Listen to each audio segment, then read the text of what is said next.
मेरे प्यारे देशवासियों, नमस्कार। मन की बात में एक बार फिर आप सभी का बहुत बहुत स्वागत है। इस बार मन की बात का ये एपिसोड सेकंड सेंचुरी का प्रारंभ है। पिछले महीने हम सभी ने इसकी स्पेशल सेंचुरी को सेलिब्रेट किया है। आपकी भागीदारी ही इस कार्यक्रम की सबसे बड़ी ताकत है। 100वें एपिसोड के ब्रॉडकास्ट के समय एक प्रकार से पूरा देश एक सूत्र में बंध गया था।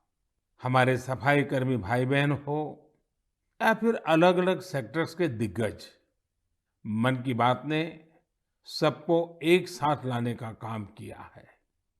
आप सभी ने जो आत्मीयता और स्नेह मन की बात के लिए दिखाया है, वो अभूतपूर्व है, भावुक कर देने वाला है। जब मन की बात का प्रसारण हुआ तो उस समय दुनिया के अलग-अलग देशों में, अलग-अलग टाइम जोन में कहीं शाम हो रही थी तो कहीं देर रात थी। इसके बावजूद बड़ी संख्या में लोगों ने 100वें एपिसोड को सुनने के लिए समय निकाला। मैंने हजारों मील दूर न्यूजीलैंड का वो वीडियो भी देखा जिसमें 100 वर्ष की एक माताजी अपना आशीर्वाद दे रही हैं। मन की बात को लेकर देश विदेश के लोगों ने अपने विचार रखे हैं। बहुत सारे लोगों ने कंस्ट्रक्टिव एनालिसिस भी किया है। लोगों ने इस बात को अप्रिशिएट किया है कि मन की बात में देश और देशवासियों की उपलब्धियों की ही चर्चा होती है। मैं एक बार फिर आप सभी को इस आशीर्वाद के लिए पूरे आदर के साथ धन्यवाद देता हूं। मेरे प्यारे देशवासियों, बीते दिनों हमने मन की बात में काशी तमिल संगमम की बात की, सौराष्ट्र तमिल संगमम की बात की। कुछ समय पहले ही वाराणसी में काशी तेलुगु संगमम भी हुआ। एक भारत श्रेष्ठ भारत की भावना को ताकत देने वाला ऐसे ही एक और अनूठा प्रयास देश में हुआ है। ये प्रयास है युवा संगम का। मैंने सोचा इस बारे में विस्तार से क्यों ना उन्हीं लोगों से पूछा जाए जो इस अनूठे प्रयास का हिस्सा रहे हैं। इसलिए अभी मेरे साथ फोन पर दो युवा जुड़े हुए हैं। एक है अरुणाचल प्रदेश के ग्यामर न्योकुम जी और दूसरी बेटी है बिहार की बिटिया विशाखा सिंह जी। आइए पहले हम ग्यामर न्योकुम जी से बात करते हैं। ग्यामर जी नमस्ते। नमस्ते मोदी जी।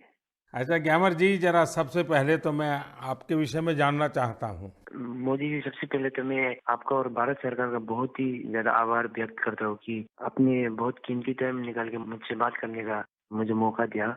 मैं national institute of technology Arunachal Pradesh में फर्स्ट ईयर में मैकेनिकल इंजीनियरिंग में पढ़ रहा हूँ। और परिवार में क्या करते हैं पिताजी वगैरह? जी, मेरे पिताजी छोटे मोटे बिजनेस और उसके बाद कुछ फार्मिंग ये सब करते हैं। युवा संगम के लिए आपको पता कैसे चला? युवा संगम में गए कहाँ, कैसे गए, क्या हुआ?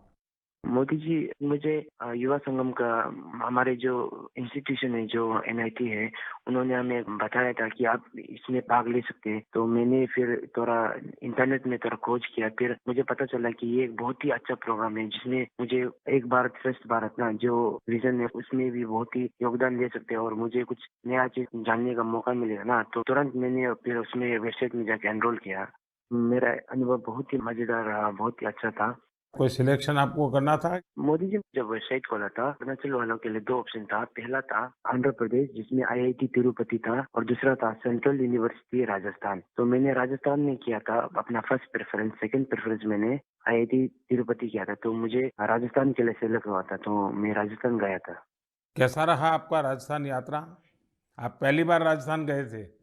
हाँ, मैं पहली बार अरुणाचल से बाहर गया था। मैंने तो जो राजस्थान के किले ये सब तो मैंने बस फ़िल्म और फ़ोन में ही देखा था ना, तो मैंने जब पहली बार गया तो मेरा एक्सपीरियंस बहुत ही, वहाँ के लोग बहुत ही अच्छे थे और जो हमें ट्रीटमेंट दिया बहुत ही ज़्यादा अच्छा था और जो हमें नई-नई चीज़ सीखने को मिला मुझे राजस्थान के बारे की और उधर के लोग जैसे कि रेन वाटर हार्वेस्टिंग बहुत कुछ नया-नया चीज़ सीखने को मिला जो मुझे बिल्कुल ही मालूम नहीं था। तो ये प्रोग्राम मुझे बहुत ही अच्छा था, राजस्थान का विज़िट।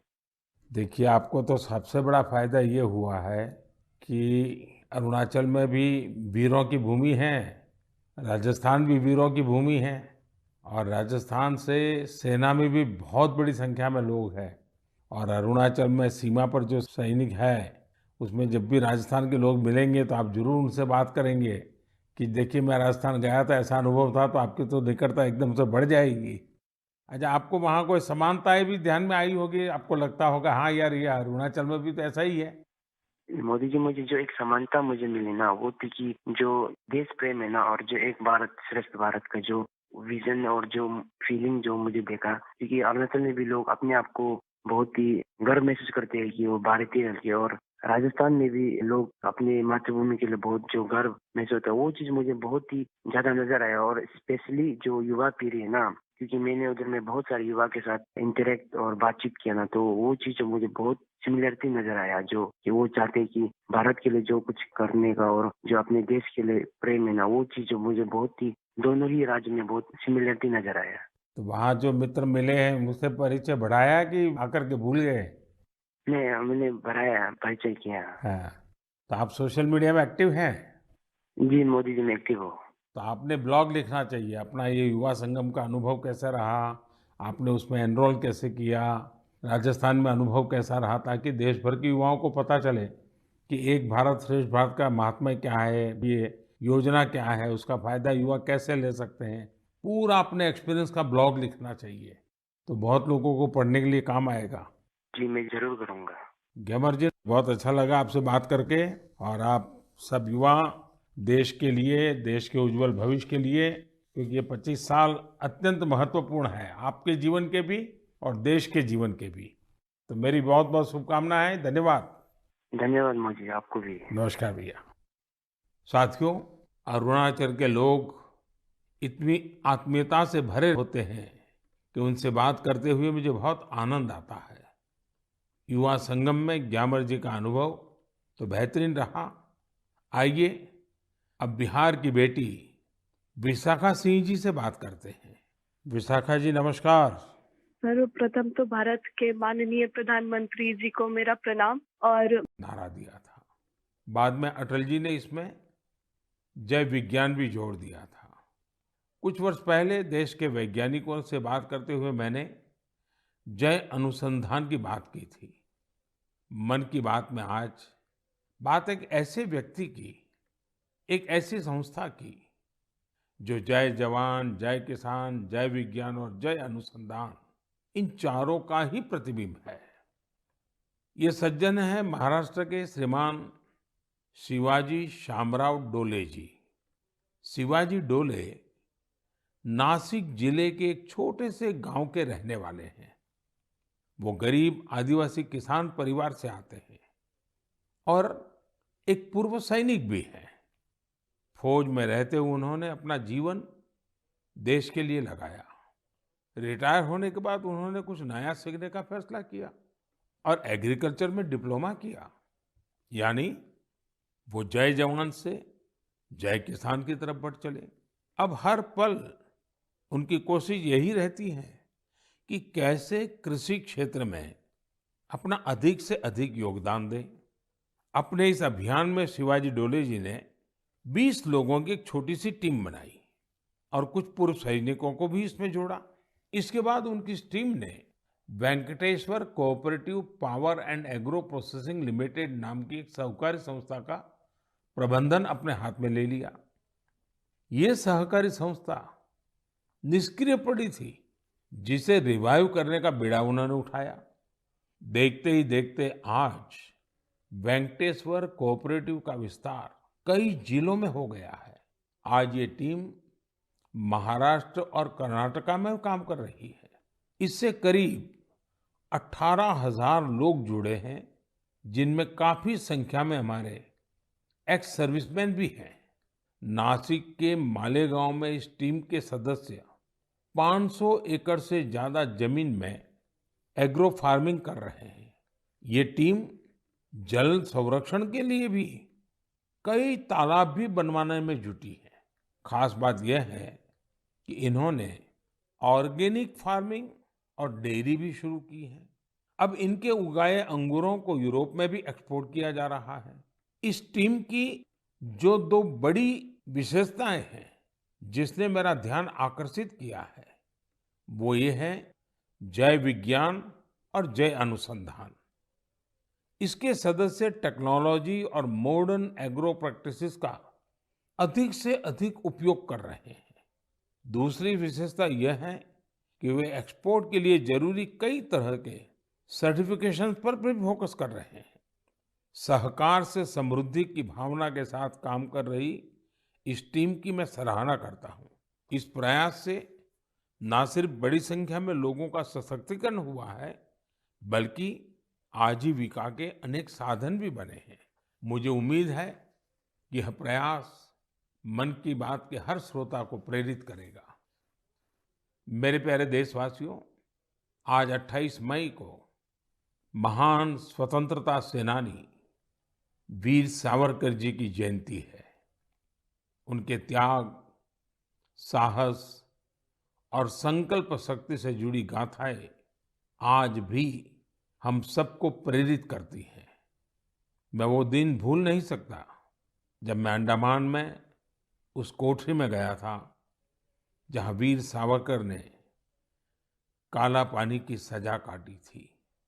वीर सावरकर का व्यक्तित्व दृढ़ता और विशालता से समाहित था। उनके निर्भीक और स्वाभिमानी स्वभाव को गुलामी की मानसिकता बिल्कुल भी रास नहीं आती थी। स्वतंत्रता आंदोलन ही नहीं, सामाजिक समानता और सामाजिक न्याय के लिए भी वीर सावरकर ने जितना कुछ किया, उसे आज भी याद किया जाता है। साथियों, कुछ दिन बाद 4 जून को संत कबीरदास जी की भी जयंती है। कबीरदास जी ने जो मार्ग हमें दिखाया है, वो आज भी उतना ही प्रासंगिक है। कबीरदास जी कहते थे, कबीरा कुआं एक है पानी भरे अनेक, बर्तन में ही भेद हैं पानी सब में एक। यानी कुएं पर भले भिन्न भिन्न तरह के लोग पानी भरने आए, लेकिन कुआं किसी में भेद नहीं करता। पानी तो सभी बर्तनों में एक ही होता है। संत कबीर ने समाज को बांटने वाली हर कुप्रथा का विरोध किया, समाज को जागरूक करने का प्रयास किया।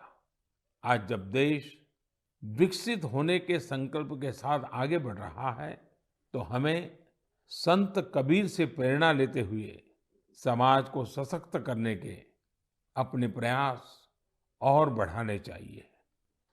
मेरे प्यारे देशवासियों, अब मैं आपसे देश की एक ऐसी महान हस्ती के बारे में चर्चा करने जा रहा हूं, जिन्होंने राजनीति और फिल्म जगत में अपनी अद्भुत प्रतिभा के बल पर अमिट छाप छोड़ी।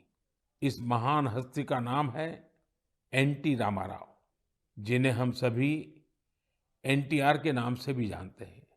आज एनटीआर की 100वीं जयंती है। अपनी बहुमुखी प्रतिभा के बल पर वो न सिर्फ तेलुगु सिनेमा के महानायक बने, बल्कि उन्होंने करोड़ों लोगों का दिल भी जीता। क्या आपको मालूम है कि उन्होंने 300 से अधिक फिल्मों में काम किया था? उन्होंने कई ऐतिहासिक पात्रों को अपने अभिनय के दम पर फिर से जीवंत कर दिया था।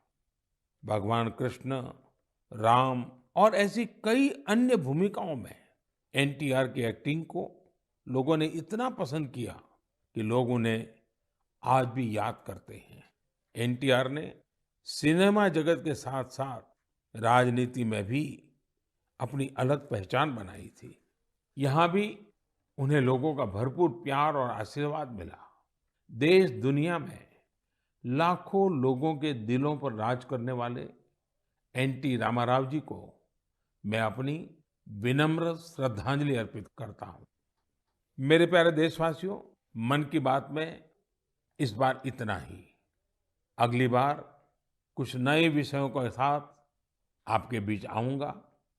तब तक कुछ इलाकों में गर्मी और ज्यादा बढ़ चुकी होगी, कहीं कहीं पर बारिश भी शुरू हो जाएगी। आपको मौसम की हर परिस्थिति में अपनी सेहत का ध्यान रखना है।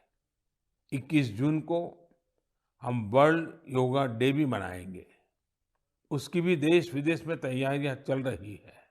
आप इन तैयारियों के बारे में भी अपने मन की बात मुझे लिखते रहिए।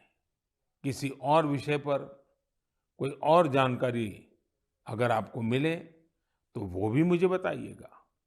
मेरा प्रयास ज्यादा से ज्यादा सुझावों को मन की बात में लेने का रहेगा। एक बार फिर आप सभी का बहुत बहुत धन्यवाद। अब मिलेंगे अगले महीने। तब तक के लिए मुझे विदा दीजिए। नमस्कार।